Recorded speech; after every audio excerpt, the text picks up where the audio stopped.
سلامونه. امید لرم چې تاسو ټول به روغ او جوړ یاست او ژوند مو ښه روان وي. د یو نوې ویډیو د یو نوې موضوع سره بیا ستاسو خدمت کې حاضر یم. ملګرو، زه اکثرا دلته کله چې افغانانو سره وینم یا دوی کله داسې کومک مانه غواړي چې زه ورته فورمې ډکې کړم یا دوی بعضې د فامیل په اړه داسې پوښتنې، نو دوی اکثر دوی نه د خپل بچو یا د خپل میرمنې تاریخ تولد کې یا فرق یې غلط ورکړی یا یې دوه تاریخي تولد ورکړي، مطلب پناه غوښتنه کې یو ورکړي، بیا دوی نه یېري، بیا یې په انټرویو کې بل ورکړی یا په فورمه کې یا د رنسانس لپاره بل ورکړی. اکثرا داسې غلطیانې زه ډېرې وینم او ډېر داسې ملګري شته چې دوی د ماشومانو په تاریخ تولد یا دوی په نوم کې یا په سپلنګ کې غلطیانې ډېرې زیاتې موجودې او د دې غټ لامل دا دی چې دوی سره د دې کوم ثبوت نه وي، کوم ریکارډ نه وي چې دا اول سر کې کله چې زه راغلی ما پناه غوښتنې وخت کې کوم نوم ورکړی او کوم سپلنګ ورکړی. نو زه غواړم په دې باندې یو دوه خبرې وکړم ځکه دا ډېره مهمه موضوع ده.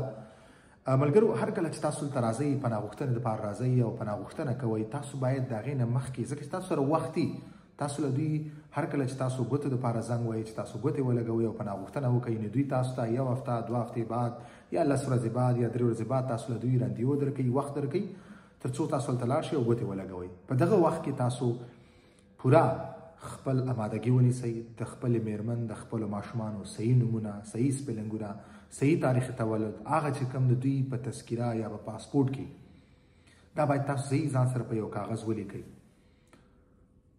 دغه تاسو باید ځان سره ولیکئ. که خپل یې نشئ لیکلی، که ملګري نه کومک وغواړئ او دا ځان سره هر څه په ترتیب پاک ولیکئ، تر څو هر کله چې تاسو بیا هلته پریفیکچور ته ورځئ او تاسو پناه غوښتنې وخت کې هغه فورمې ډکوئ چې هلته تاسو صحیح معلومات ورکوئ. بله خبره دا ده چې تاسو هره فورمه په پریفیکچور کې ډکوئ د پناه غوښتنې په وخت کې. تاسو باید د هغې نه عکس ځان سره موبایل کې واخلئ. تاسو ځان سره هغه باید نوټ کړئ. که کوم ملګري په خط پوهېږي ځان سره دې باید ولیکي، یا کومه ورقه تاسو په اوله ورځ یا د دې نه مخکې تاسو ځان سره لیکلي هغه تاسو د هغې نه عکس واخلئ یا هغه ځان سره موبایل کې ولیکئ یا ځان سره یو کتابچه کې ځان سره ولیکئ تر څو تاسو ته یاد وي.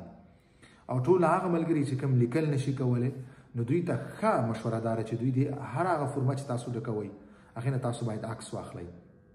بله خبره دا ده چې هر ځلې تاسو پریفیکچور ته ورځئ، تاسو ته یو فورمه چې هغې کې ستاسو د فامیل تفصیلات لیکلی کېږي، ډیټیل لیکلی کېږي، هغې کې تاسو د میرمنې، د مور او پلار او د اولادونو تاریخ تولد، جای تولد او دغو صحیح سپلنګونه لیکلی کېږي. هغه هر ځل تاسو نه ډکېږي. نو تاسو چې په اول ځل هلته کوم نومونه لیکئ، کوم تاریخ تولد، هغې نه تاسو عکس واخلئ او بیا چې هلته تاسو ورځئ، نو ما هغه تاریخ تولد، ما هغه سپلنګونه، ما هغه هر څه معلومات چې کوم تاسو اول ځل ورکړي هغه به تاسو ورکوئ او دغسې به دا ستاسو سلسله را روانوي. دې نه بعد چې تاسو هر ادارې ته ځئ یا هره فورمه په هر اداره کې ډکوئ، نو تاسو هماغه یو ډیټیلز ورکوئ، نو ستاسو به هغه تاریخي تولد، هغه سپلنګ نه غلطېږي. دغسې هر کله چې تاسو بیا اسناد واخلئ، دغه ستاسو په انټرویو کې په کیس کتابچه کې هم تاسو هماغه معلومات ورکوئ. ما اکثرا داسې ډېر ملګري لیدلي چې دوی اول سر کې چې کوم تاریخ تولد ورکړی، دوی ته نه عکس اخیستی، نه ځان سره نوټ کړی، دوی نه هېر شوی. ځکه کال بعد تاسو اسناد اخلئ، یو نیم کال بعد بیا تاسو ته نه یاد، هغه ستاسو ذهن کې نه پروت، نو دوی بیا ورغلي په کیس کې ورته بل څه ویلي یا په عقد النسانس کې ورته بل څه ویلي، بیا ورته هغه وایي چې دا خو تا یو ځل دا ورکړی و، یو ځل دا ورکړی، نو دغسې بیا دوی عقد النسانس هم ونښلي، دغسې دوی ته جنجال جوړېږي. او بل ما اکثر داسې هم لیدلي چې دوی ماشومان، اولادونه یا میرمن تذکرې لري، حتی ډېر داسې ملګري مې لري چې دوی کمپیوټرایز تذکرې لري، ولې دوی دومره نه دي کړي چې هلته دوی هغو نه دا معلومات والي د خپل فامیل نه یا عکسونه ورسره نه یا ورسره په لیکلې بڼه نه چې دوی هلته په هغو تذکرو کې کوم تاریخ تولد دی. دلته دوی ځان د توکل نه به د ځان نه رضلن یو تاریخ تولد ولیکي، نو بیا دوی ته مشکل جوړ شي. ښه خبره دا ده چې تاسو هر کله دلته راشئ، په هغه 15-10 ورځو کې تاسو باید ټول تذکرې، که تاسو ماشومان لري، میرمن لري، هغه ځای تاسو سپلنګونه، نومونه، تاریخ تولد، هر څه د هغې مطابق ولیکئ.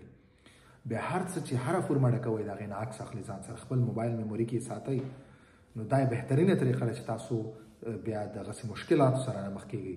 زموږ د افغانانو غټ نه غټ مشکل دا دی چې موږ په نومونو کې فرق دی، په تذکرو کې فرق دی، په تاریخ تولد کې فرق دی، په پاسپورټ کې فرق دی. په پاسپورټ کې یو شی، په تاریخ تولد کې بل شی، یا تاریخ وبخئ په تذکره کې یو شی، په کیس کې بل څه ورکړي، په پاسپورټ کې بل څه لیکلي، دلته د ازیل په وخت کې بل څه ورکړي. دا یو غټ جنجال دی چې موږ افغانان ورسره مخ دي. او د دې ټول نه غټ لامل دا دی چې موږ تاسو هر څه ډېر عادي اخلو. یعنی داسې اخلو چې بیخي بې احتیاطي کوو. باید دغه عکسونه ځان سره واخلي، کلی نه شي ځان سره ولیکئ، ځان سره په خپله کتابچه کې نوټ کړئ، نو بیا به تاسو دغسې غلطیانو سره نه مخکې کېږئ. نو دغسې مشکلاتو سره زه دغسې ملګرو سره ډېر زر مخ کېږم چې هغه دغسې مشکلاتو سره مخ وي. نو ځکه مې غوښتل زه به یو ویډیو جوړه کړم، کیدای شي دا بعضې ملګرو دپاره یو یاد دهاني شي، دوی دپاره هغه په ذهن کې دغه ویډیو پرته وي، دا خبرې په ذهن کې کینی او دوی په آینده کې دغسې مشکلاتو دغسې جنجالونو سره دوی مخ نشي. ملګرو که کوم ورور پوښتنه لري، تاسو خپله پوښتنه همدلته په یوټیوب چینل کمنټ کولی شئ. انشاءالله په خپل وار په خپل وخت به زه ستاسو پوښتنې تاسو ته جواب درکوم. ویډیو همدومره وه، په مخه.